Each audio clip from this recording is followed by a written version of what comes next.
Hello សួស្តីអ្នកនរគ្នាមកកាន់ខ្ញុំបាទសាក់ទៀតហើយបាទថ្ងៃនេះគឺយើងមកធ្វើផ្ទះតពីផាត3បាទតោះឥឡូវយើងទៅធ្វើផ្ទះតបងអស់គ្នាពីផាត3ហើយនេះជា channel YouTube ខ្ញុំថ្មីព្រោះ channel YouTube មុនគឺគេ report បាត់ហើយបាទចប់ព្រោះសាញ់ខ្ញុំធ្វើខុសគោលការណ៍គេខ្ញុំអត់សូវដឹងហ៎ចឹងនេះជា channel ទី2របស់ខ្ញុំហើយអ្នកចង់មើលក្នុង TikTok ក៏បានដែរវាយថាសាក់ HD ទៅបាទចេញហើយតោះទៅយើងទៅអ្នកនរគ្នាយ៉ា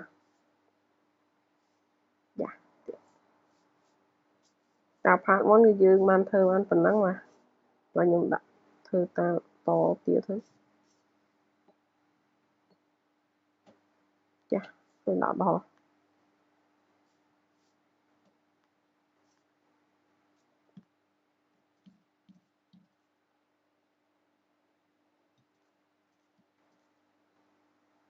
សំតនេះយើង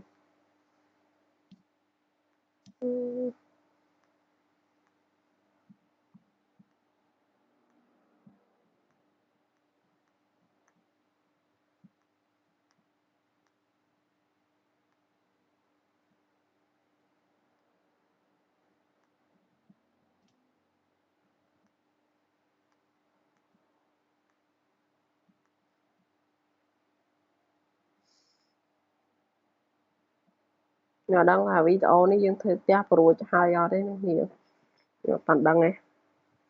ចាំមើលសិនផ្ទះយើងក៏មិនទូចដែរចង់វារៀងធ្វើយូរ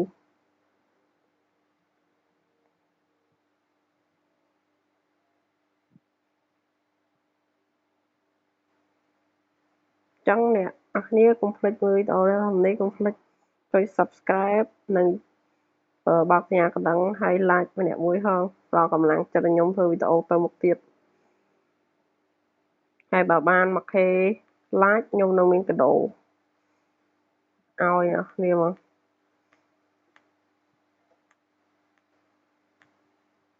បើអ្នកនៅ TikTok កុំភ្លេចចុច follow និងឲ្យបេះដូងម្នាក់មួយក្នុង TikTok គឺខ្ញុំបានចែកសាច់ Grow Garden ចឹងអ្នកគ្នាកុំភ្លេចទៅឆែកមើលទៅបាទ comment ដាក់ឈ្មោះមកហើយ follow ហើយ like វីដេអូហ្នឹង comment ឈ្មោះមក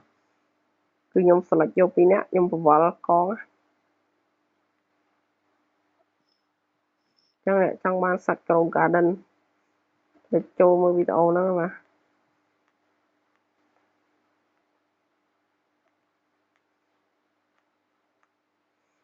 ហើយវីដេអូហ្នឹងដូចជាថ្ងៃខានស្អែកគឺខ្ញុំប្រកាសហអ្នកឈ្នះចាំពាន់មកស្អែកគឺខានស្អែកស្អែកហ៎ស្អែកគឺខ្ញុំប្រកាសអ្នកឈ្នះហើយគឺខ្ញុំចាប់កងវល់ហើយហ្នឹងមក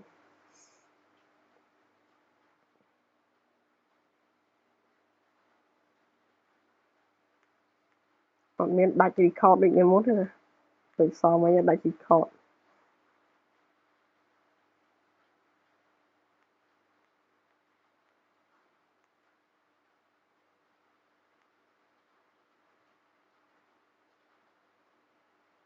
ទៅ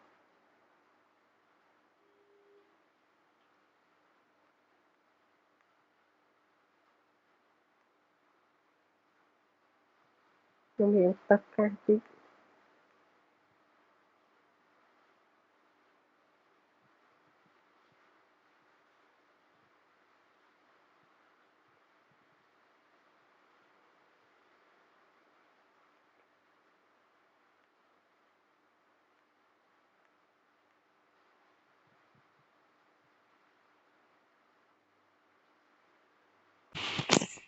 កាសចាញ់មកគ្នាយើង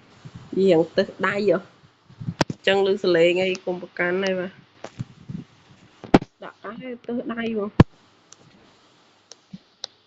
បាក់វាហើយយើងការងារយើងទៀតយើងផ្ដាសាយនិយាយសូវលឺមែនទេ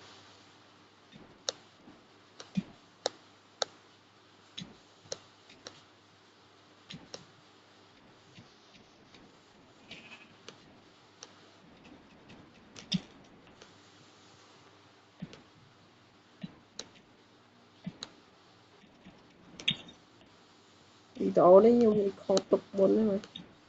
ai mình những khó trên tờ mà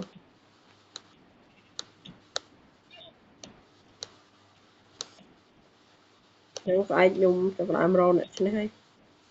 để cho những khó trong YouTube này TikTok là cái này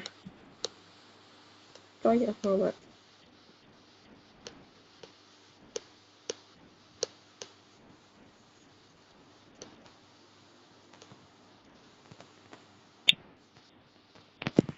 đang là cái tê và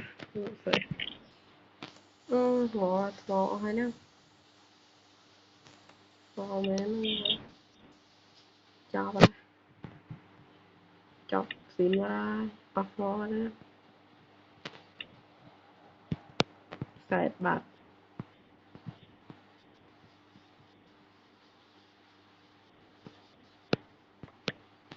bởi vì quay thò chị thò cổ vậy đặt thò chờ bây giờ này nè vậy thôi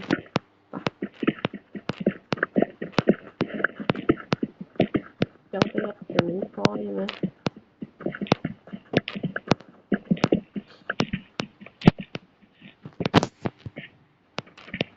cặp man mà đây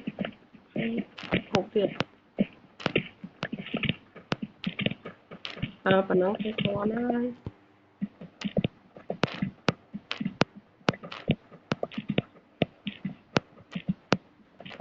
nó có con đây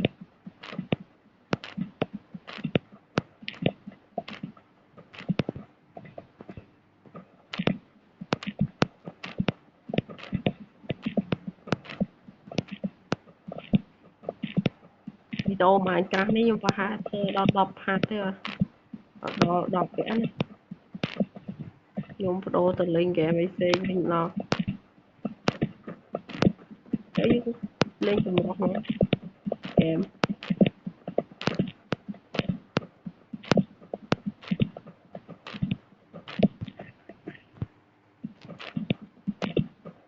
nó mà phi dương thôi coi cái này mặt cái đó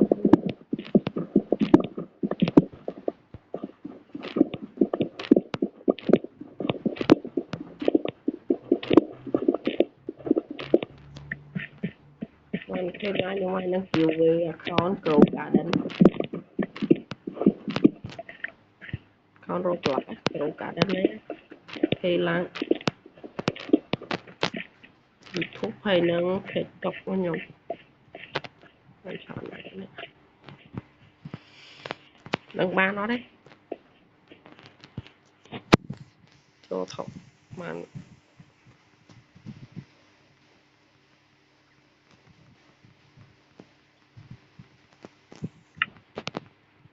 mình đi vài lúc rồi tiết cho ba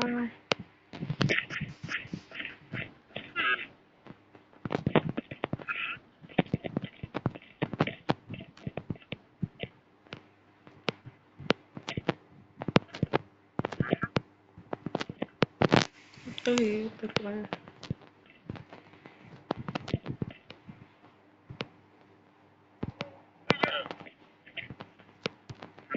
dục kia đấy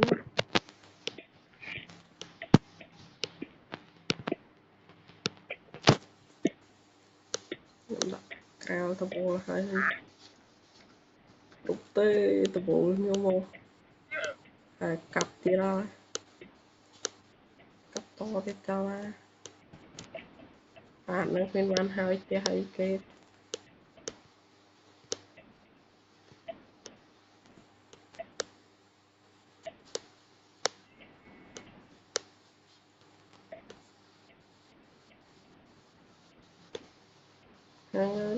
cầm đại cái chưa bẹt đà luôn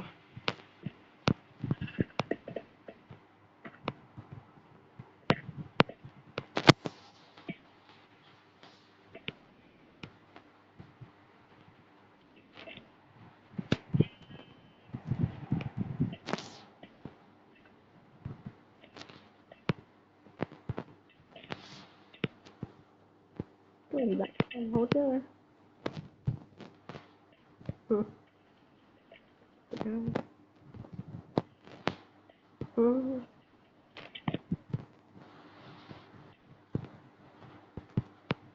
vậy hả?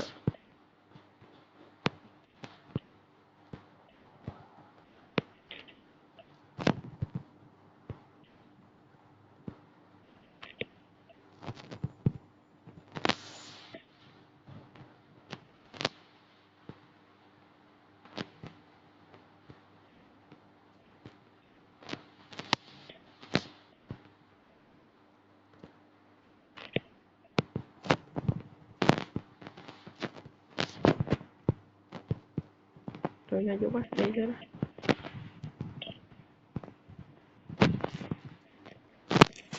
Xong teo phải đó phạt cao tí ra hình mang thử ấy đấy.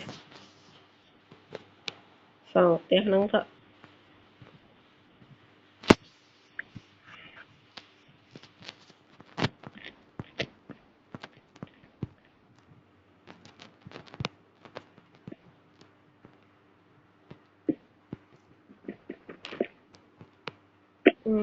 Teo ngọt tía. Rồi. Teo như tình ý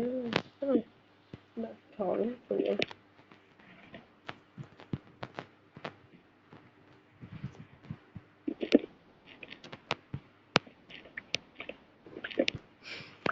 Và xong được làm cái lời đấy không?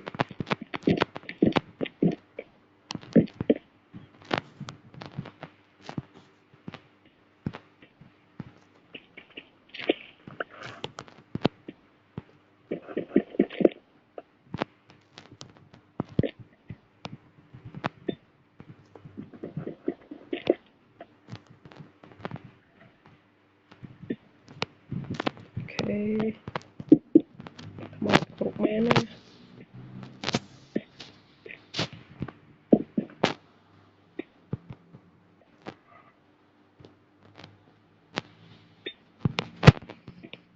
Ui. Rồi.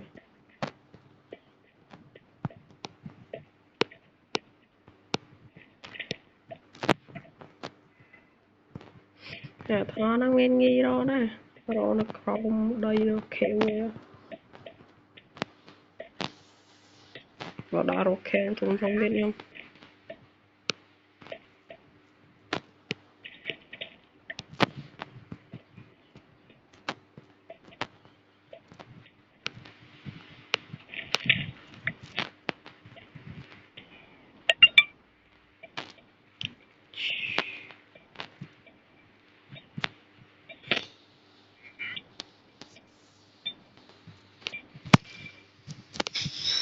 My God. Có mò bác ơi. Có tầm án đi ta.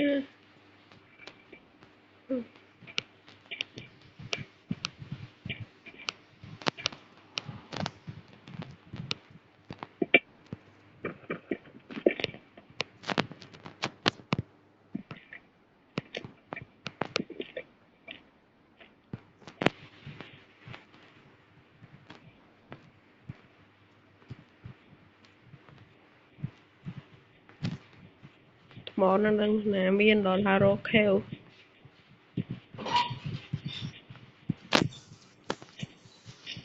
Iya teh nya hanto.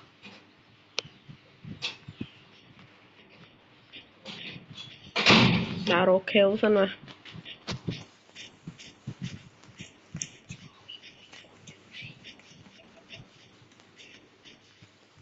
Khéo đó nó thiết bro. Cho phải không?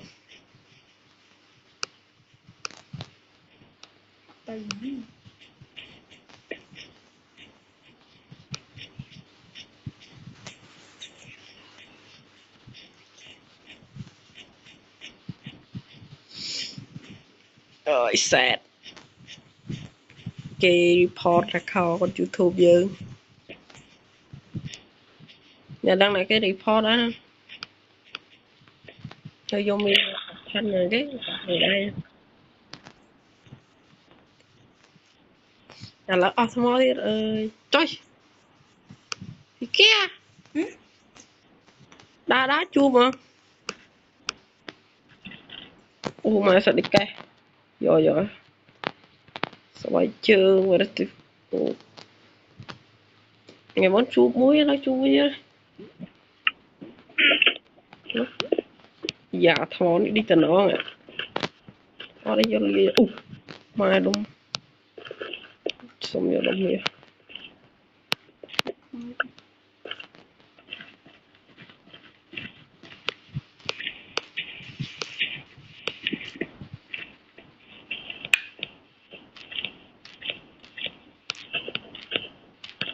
đó đúng mấy không phải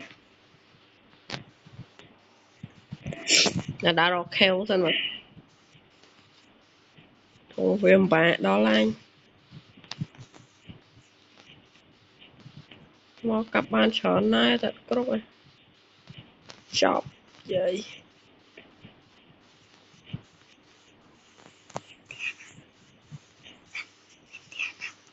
hả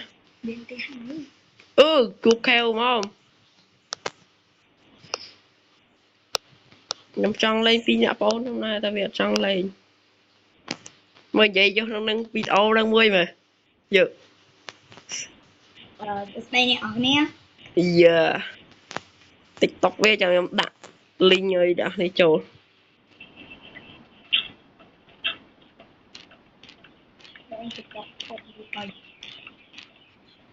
anh mình quá có đi vậy làm lại này mà làm đi hả chị ai đón đấy xem kia mà như nào thì là ơi chưa nữa ra ngon má như nè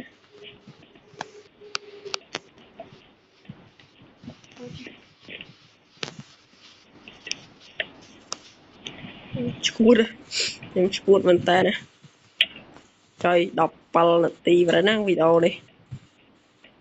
rồi từ mà bây giờ từ một tiết có trăm phiệt rồi nhưng mà trời nó nếu mơ về nè trời mơ mà là mó trong cái video nhưng hạt khơi khơi vô ngon á khéo đi kia chắc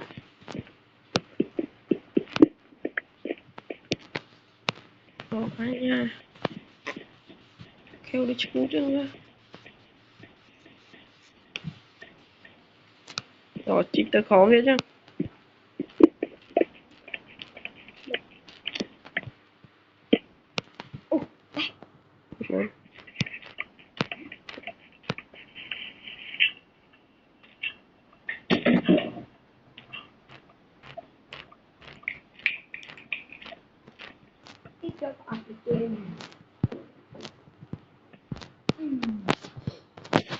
cắt rồi chị đó video đi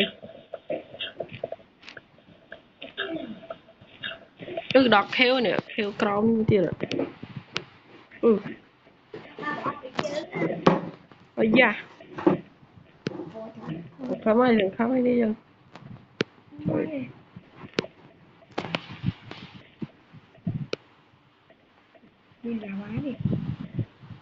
da không mà cái vai khéo này nhầm đã rồi thò nó lên trời người dân là người đó bạn mời nè nè đọc thò nó thì nè mùi mùi là đi hai trời bị bay và lọc tiết đó là bên năm cái thang tôi nhà nó bình yên lắm nhà theo thang cũng có sờ lấy nha cái sờ lấy có hôn không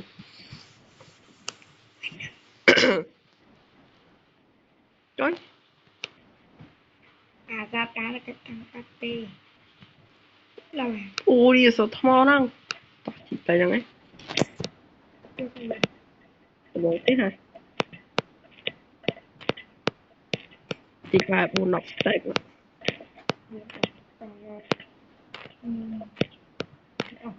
vâng con nào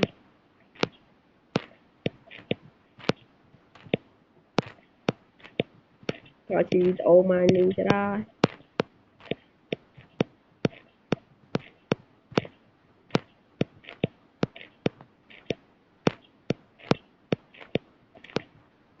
វីដេអូនេះផាតក្រោយធ្វើផ្ទះហើយមកដល់